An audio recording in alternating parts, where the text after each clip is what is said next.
নমস্কার বন্ধুরা, এসপি ব্লগের নতুন একটা ভিডিওতে তোমাদের সবাইকে ওয়েলকাম জানিয়ে আজকের ব্লগটা শুরু করছি। তো আজকে মূলত আমি আমার বিকেলবেলার রুটিনটাই তোমাদের সাথে শেয়ার করছি। তো দেখো, ছেলেকে আজকে দুপুরবেলা তো আন্টি পড়িয়ে চলে গেছে, আর বিকেলবেলা না প্রচুর হোমওয়ার্ক দিয়ে গেছিলো পরের দিনের জন্য। তো ছেলে আজকে একটু বেলা করেই ঘুম থেকে উঠেছিল, কেননা আজকে স্কুলে যায়নি। তো সেজন্য আজ জানি দুপুরে ঘুমাবে না, তাই আমি বললাম তাহলে এখন সময়টা নষ্ট না করে যা যা হোমওয়ার্ক দিয়ে গেছে এখন সেগুলোই করতে বস। কিন্তু ও তো রেগে গেছে, ও বলছে না আমি একটু টিভি দেখবো। আমি বললাম না, আগে হোমওয়ার্কগুলো করে নে, তারপর তুই টিভি দেখ, যা খুশি কর, আমি আর কিছু বলবো না। তো দেখো, ঘরে না অনেকগুলো শসা রাখা ছিল, বেশ কয়েকদিন হয়ে গেছিলো শসাগুলো একটু কেমন শুকনো শুকনো হয়ে যাচ্ছিলো, বুঝেছো। তো মাকে বললাম যে মা, ঘরে তো মুড়ি আছে আর চানাচুর আমি এনেছিলাম দোকান থেকে, ঝাল চানাচুর। তো তুমি এক কাজ করো, শসাগুলোকে কাটো, ওইটা দিয়েই আজকে একটু টমেটো, ধনেপাতা, পেঁয়াজ আর শসা কুচি দিয়ে একটুখানি মুড়ি মাখো। তো মা সেজন্য এখন দেখো শসাগুলোকে কুচি কুচি করে কেটে নিয়েছে। আর বাবা এখানে না একটু বাজার থেকে পেঁপে এনেছিল, বুঝেছো, কয়েকটা। তো ছেলে যেহেতু পেঁপে সেদ্ধ খায় রোজ, তো সেজন্য ওর জন্য একটু বেশি করে পেঁপে আনা থাকে। আর এদিকে দেখো, সন্ধ্যাবেলায় আজকে কি বানাবো রাতে খাবারে। তো সেজন্য আমি সন্ধ্যাবেলায় দোকানে গেছিলাম না, তো তখন একটু সোয়াবিন নিয়ে এসেছিলাম।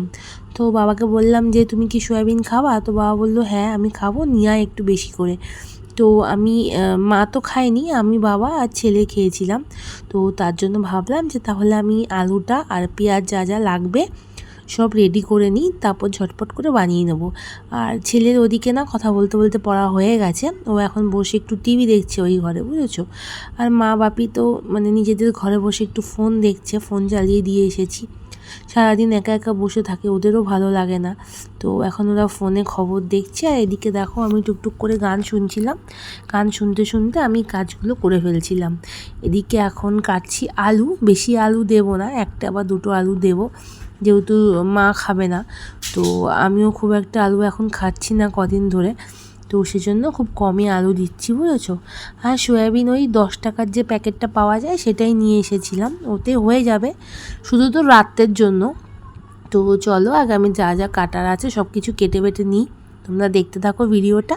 আর বন্ধুরা, ভিডিওটা ভালো লাগলে না একটা লাইক করে দিও, আর চ্যানেলটাকে সাবস্ক্রাইব করে আমার পাশে থেকো। জানো তো বন্ধুরা, সয়াবিনটা না আমাদের বাড়িতে খুব একটা বেশি আনা হয় না, কেননা কেউ তেমন পছন্দ করে না। ছেলেও খেতে চায় না আর মাও খেতে চায় না, শুধু আমি আর বাবাই একটু ভালো খাই। তো সেজন্য আর আমাদের জন্য আলাদা করে আনবো, তো সেজন্য আর আনা হয় না। তো আজকে কি মনে হলো, ভাবলাম যে নিয়ে আসি, রাত্রেবেলা চটজলদি বানিয়ে ফেলবো। আর কি বলো তো, সচরাচর ওই রাত্রেবেলা একটু ডিমটাই বেশি আনা হয়, বুঝেছো। আগে চিকেন বা মাটন রাত্রেবেলা খেতাম, কিন্তু বেশ কয়েক মাস বা বছর ধরে বলতে পারো চিকেন মাটন না কিছু রাত্রেবেলা সেমন খাচ্ছি না, কেননা যেহেতু এখন গরমকাল তো চলেই এসেছে। শীতকালে তাও খেয়েছিলাম 1-2 দিন, কিন্তু গরমকাল এখন এসে গেছে, এখন তো খাওয়াই যাবে না। আর আমার একটু অ্যালার্জির সমস্যা আছে, বেশ কয়েকদিন ধরে বাবার শরীরটা খুবই খারাপ, তো সেটা নিয়ে না মা আর আমিও একটু চিন্তায় আছি, বুঝেছো। কেননা বাবার একটু গ্যাসের সমস্যা আছে, প্লাস একটু লিভারেরও সমস্যা আছে, কিছু খেলে হজমই হয় না। তো সেটা নিয়ে আমরা অনেক ডক্টর দেখিয়েছি, এখনও দেখাচ্ছি। তো দেখা যাক কীরকম কী ফল পাই।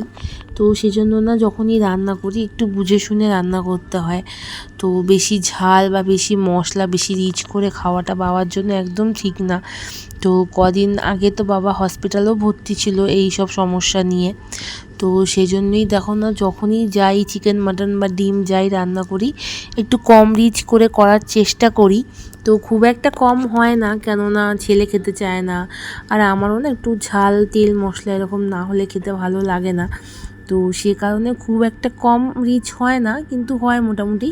তো বাপির জন্য মাঝে মাঝে পারলে একটু আলাদা করে উঠিয়ে রেখে দিই। আর সত্যি কথা বলতে বাবা আমার রান্না খুবই ভালোবাসে। তো মা রান্না করলে বাবা খায় অবশ্যই, কিন্তু আমি রান্না করলে সেই খাবারের প্রতি না বাবার একটা আলাদা মানে কি বলবো ঝোঁক থাকে, বুঝেছো।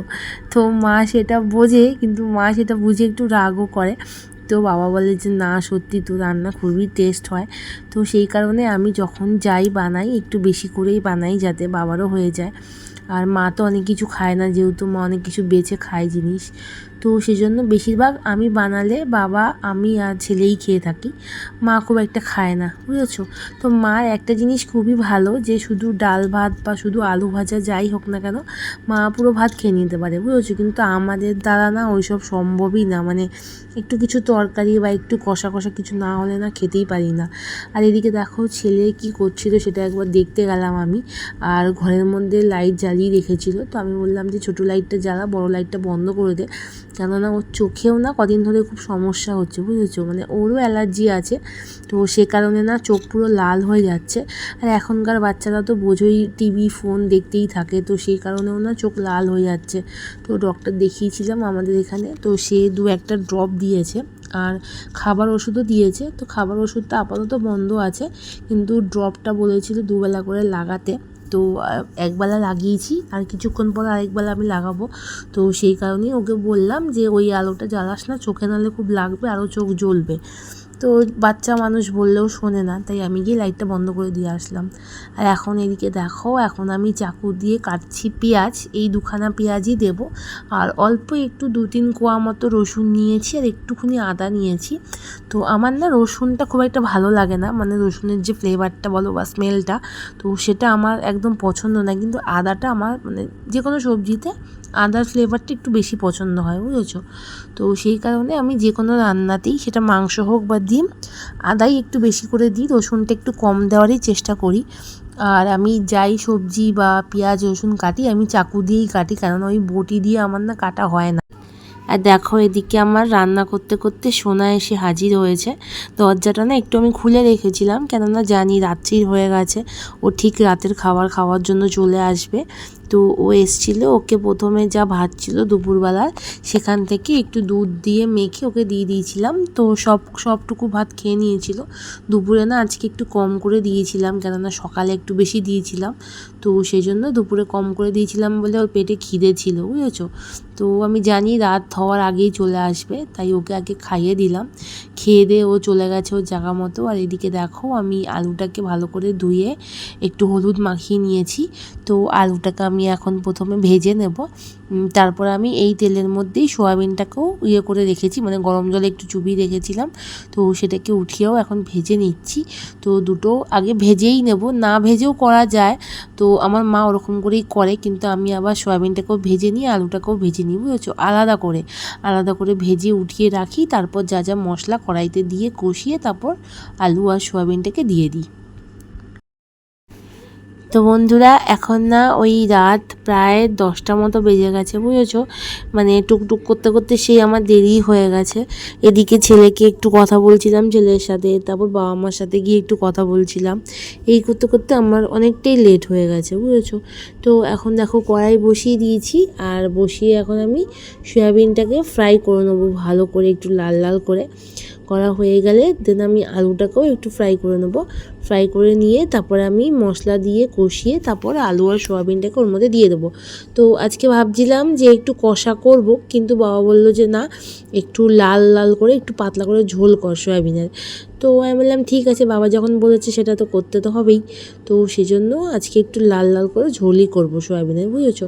আর এদিকে না লাইটটা না একটু প্রবলেম করছিল, কেন বুঝতে পারছি না, হয়তো কেটে যাবে। তো দেখো কখনো না আলোটা খুব জোরে হয়ে যাচ্ছে, আবার একদম ডিম হয়ে যাচ্ছে, তো সেটা বুঝতে পারছি না কেন। তো দেখো সেজন্য একটু অন্ধকার অন্ধকার মতন লাগছে, বুঝেছো। আর ওদিকে আমি দেখো একটু জিরে, কাঁচা লঙ্কা, ধনে আর হলুদ আর আদা আর রসুনটাকে অল্প একটু আদা রসুন সবগুলোকে না একসাথে একটু গ্রাইন্ডারে গ্রাইন্ড করে নিয়েছি হালকা। তো এখন সেই মশলাটাকেই আমি ভালো করে কাচিয়ে নিচ্ছি। তো কাচিয়ে এখন আমি কড়াইতে ঢেলে দেবো, বুঝেছো।